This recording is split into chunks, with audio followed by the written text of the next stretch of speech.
Rachel Crow with the show, 92.1 Radio Now, on air Laura. Hi. We're talking girl things. Yeah. I mean, we forgot there were cameras here. Yeah. So Which it's is fine. the best way to be. Which more on that girl topic. Mm-hmm. You got, your face did today. I got Fenty Beauty. Is that what you use? That's what I use. Okay, I haven't tried her foundation yet. It's so good. I need to. I love it. It might be really weird today because I was rushing, but no, it looks great. Other than that, your face is like glowing. It's perfect. Thank you. And your highlight too. Thank you. I think I'm just like really oily. People are like, you glow. I'm like, nah. I'm just oily all the time. Like always. Like I'll be like blotting and like you can't. Why as girls do we always do that though? Like I'm like in the bathroom. I'm like. Someone gives us a compliment and we'll be like, oh no, like, oh, you're right. I do that all the time. I gotta stop. Thank you. That's and what it's I'm like, supposed to say. I like your outfit. I'm also weird with compliments. I don't know what to say. I'm the same. I feel like thank you. Then it's like I don't know. It's like what, it's like thanks. It's like I appreciate you. Yeah, I know. I always give one back. I'm like, really? Because you this. Yes. You know what I mean? I'm like, really? Because I love your hair. I'm like, oh. Or it's like when people are like, oh, I love your dress. And it's like, thanks, it has pockets. I'm like, thanks, I got it on sale. Yeah. Oh my God, it was only $5. I know it looks like $500, but it's not. I promise. Really not. You need to go to this store. It's go I don't need a novel. This address. Right. I'll give you the whole story of my life, even though you didn't ask for it. No, I'm a huge, we were talking about this earlier, but I care more about my makeup. I go makeupless some days too, but it's like. Most days I'm makeupless. These past 3 weeks, I've been coming hang out with everybody and radio stations and I'm here with you. So I have to look pretty and shiny and do my face right. But most days, no makeup. Yeah. Literally. And I'm either 0 to 100. I'll do no face because I'm like, okay, I got breakouts. I got to just let it rest. Or I'm full glam. I don't have a medium. Yeah. I'm getting little teeny tiny bumps everywhere. And I'm like, damn. We're getting to that age. I'm every single time I put on makeup, I'm like, ugh, I better calm down. Well, and I'm not the best at washing it off, I'll be honest. Girl, no. I know. I have a facial, I have this whole regimen. What is it? Because I need help. Because, okay, so you got to take that off with a wipe, or I use the micellar water. I don't know. That's what my sister uses. I use the Neutrogena pads. Oh, yeah. So I just bought those because it was getting to be a lot putting the stuff on the pad and wiping my face everywhere. So I just got some of those, and then I do have you heard of Drunk Elephant? No. It's this very weirdly bougie skin line. They're amazing though. Okay. And so I got their samples from Sephora on my birthday for my birthday gift because I love Sephora. And I wash my face with that, and then I use Epiduo because my dermatologist is dope, and she gave me a prescription for that just because I work so much in the industry and I always have lights on me and cameras and makeup and blah. So it just makes my face semi-clear most of the time. And then I put on moisturizer, girl. I do use moisturizer. You gotta moisturize that face. That's about okay, so I'll do. Mists. Do you have mists? I use the MAC mist, the Fix Plus. Mm-hmm. I love face mists. I have 8. Literally, I got one for Christmas that was the coconut Marc Jacobs one. Ooh. I know, fancy, right? I'm all about the scents. Oh, me too. Yeah. Oh my gosh, there's this one from, I forget what it's called, Farm something. It's this brand. It's mint cucumber. It's this amazing. It's amazing. Yeah, I feel it's my favorite thing. Artists need to start revealing their makeup artist secrets. Right, yeah. Yes. Because, that's another thing, that's so funny that you say that is because I get asked that all the time. Have you heard of, Mario Badescu? Yes. So the pink drying lotion. I have that. Yeah. So, I didn't realize, a lot of people don't know what that stuff is. It's fantastic. And that's what makeup artists send us home with. They're dotting our faces if we have any blemish or anything for the next day because it's overnight. It works so well. I mean, you look like a hot mess when you have it on, but it works so well. No, I've definitely gone to the store in the movies forgetting that I had it on and been yeah. No, I've done that multiple times. Are you looking at me? Well, it's fashion, okay? This is how I look. It's listen, you need this product, and I'm gonna let me write it down on my face before you judge me. 100%. Yeah. So okay, let's talk about music. Okay. I think we got off track. We've covered the makeup. Yes. But we're gonna talk about the music. Obviously got your start on X Factor. That's where everyone can, recognize you from. Baby. How was that experience? I always say it was the best experience of my life and the worst experience of my life. Okay. It was just a lot. I was 13, so it was a lot to go through as a kid. I just turned 21. I'm old. So yeah, it was wild. It was crazy. Yeah, I mean, what are the lessons, I guess, you took from that you apply every day now? Yeah, I think just like staying true to who I am, because I find like when you're that young, you're on those kind of shows, they want to change you to be something that works for them, and like we're also right next to a train station. Yeah. I'm just kidding. In case you forgot where we are right now. I have a movie on Netflix called DJ and Laney Rob a Train. Shameless plug. So go watch it. No, but yeah, basically I think when you're 13, you're impressionable and people want you to be all these things and you don't even know what you want to be yet at that age. Like I knew I wanted to be a singer, obviously, and an actress, but like other than that, I didn't really know. And I think the biggest lesson I've learned so far is just staying true to who I am.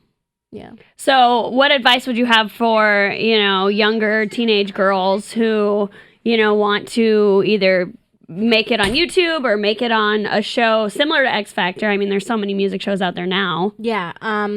I think I'm like, don't do it. No, I'm kidding. I think if you want to be a singer and an actress, I think make sure that 100% you know why you're doing it. Mm-hmm. Do it for your heart. Don't do it for like fame or for money or for anything else. Do it for your heart. Do it because that is the only thing that keeps you going in your life. Do it because that's what wakes you up in the morning, because that's why I do. I do it because it like puts air in my lungs. Like it's everything to me. So do it for that reason. Don't do it for anything else. And do it for you. Don't do it for other people. Don't do it because you think you need to for your parents or for, your family. Do it because you want to do it. Mm-hmm. That's my advice. Because I think that I've seen so many people in this industry, do it because their parents are making them or because they think that that's what they're supposed to be doing. But like, if you're not happy in your life, like, don't do anything that's not bringing you joy, because like we don't get very much time on this planet. You know what I'm saying? And then, I mean, growing up in a social media age, I know like my sister is younger than me. So there are times when she gets overwhelmed and she'll delete her Instagram or whatever. So I found that you are a very confident person. And for someone to come up, start in the industry at such a young age, like you, I feel like have overcome, from outside looking in, have overcome those like social media insecurities. So yeah, well, I've tried. It's so funny you mentioned that. So my music video dropped yesterday. Yes. And I got the first cut back and had a whole conniption. Like I freaked out and got really sad because I looked at myself on that video and was like, is that what I look like? Like, and granted, this edit was like all the weirdest, worst angles of not just me, but everyone. Like it was just a weird edit. And it was lighting problems, and it wasn't what we actually looked like. It was just what was shown to us, and I was devastated. I was like, I can't believe I look like that. And it was the first time ever that I wanted to change myself. Wow. Where I was like, I need to make a change with my body. And it's crazy because I'm a size 4. Like, I'm a small, I'm right here. I'm a small person. Yeah. I have really tall shoes on, but I'm like 5'1" and a half. Like, I say 5'2", but it's a lie, people. It's a lie. And so I think the level of insecurity I felt in that moment was something I'd never felt before. I've always, like you said, I'm a confident person. I've always been just like a normal, confident, like, person who just is like, take me or leave me. Like, this is who I am. This is all we're getting. So, like, this is, this is about it. And so it bummed me out, and I like sort of worked through it and got the next edit, and it was beautiful, and I felt so good about it. And what I learned was like, we are killing ourselves to look like these girls on Instagram who are editing themselves, who are editing their bodies because they're insecure too. And the whole point to that is like, don't do that. Like, love yourself. And that's so cheesy, but it's true. Yes. And I don't want to like preach to you guys. I just want to come at you from like a very relatable, I'm on the same level as you mentally position of like, some days I wake up and I'm like, I'm like, look at that. That's you in the mirror. Good morning. And then other days I wake up and I'm like, okay, we'll get them tomorrow. You know, I'm like, it's fine. And that's all about being human too. And it's funny that you mentioned that, because I just watched that video because it dropped yesterday. Up all night. Go check it out. And I was just like, wow, like she is so confident. Thank you. And it's great because, I mean, I feel like I do it too. Like, I'm a pretty confident person, but I'll scroll and be like, oh, like, I could be better at this and I could be better at that. And I think everybody does it. But for you to put out, like, that so much confidence, I think it's really encouraging for girls your age and younger to just, be comfortable in their skin. Yeah, I agree. I think that was why I finally said, okay, I will do this interview. Like, I will tell people how I felt, because I don't want other people to feel like that. Ever. Yeah. Like, I felt so, I almost felt like bad for feeling that way about myself. I was like, oh my gosh, why would I ever think that of myself? Because I love myself, you know what I mean? And I feel like all of us girls, if we can band together and believe in ourselves and know that we're beautiful and like perfect the way we are, and that we don't have to mold into these like perfectly smoothed out, curvy, exact, like, portraits of what we wish we were, like, you know what I mean, like, wish to be yourself, like, wish to love that person. And I want to talk about the song too, because one, such a jam. Thanks, girl. It's dancing all around. I'm trying my best. And I mean, it's relatable too. Like, that's one of my favorite parts about like relationships and starting new relationships. It's like you get to really have those deep conversations when you're just like hanging out, like wasting time. Like, oh, it's 4 a.m. and we're still on FaceTime. Exactly. Yeah. Was it about anyone specific? Okay. It's so funny because it's like the happiest song for me. Like, I love that song. Like, it just makes me smile every time I think about it, because we have these relationships in our lives and all we want to talk about is the bad ones. All we want to sing about is the bad ones. And I have my fair share of heartbreak songs. Let's talk about it. You know what I mean? But like, this song isn't that at all. And it's sort of about this relationship that was like sort of coming and going and coming and going and coming and going. And it wasn't even a relationship per se. It was just like a little fling, like a little like happy moment to spend time with somebody. And he made me very, very happy. He's like a wonderful person. And so it's funny because like it wasn't ever meant to be more than just us hanging out sometimes. And that was okay. Yeah. And that was the first relationship I ever had like that, where it wasn't like we weren't trying to be something or like be together or like something weird. We were just like spending time getting to know each other and just being like the closest friends, like, and he was wonderful. Like, I was obsessed with him, and I think the feeling was mutual at the time. So I wrote the song because we sort of like spent a little time, and then it went away, and then I saw him like 6 months later at a party. And I was really nervous because I was like, I haven't seen him or talked to him. Like, this is going to be really weird. And he walked in and everything just sort of like picked right back up. And I was like, oh. I was like, I was like, let's write this song now. Yep. I was like, this needs documented. Yep. So I like called my best friend. I was like, I already started writing. I'm on the way. And like we were in the studio and basically like I just was talking and I had all this like written down, obviously. And then as I was talking, I was like, yeah, we would just like stay up all night. And they were like, perfect. Like, you just wrote it right there. I was like, great. Okay.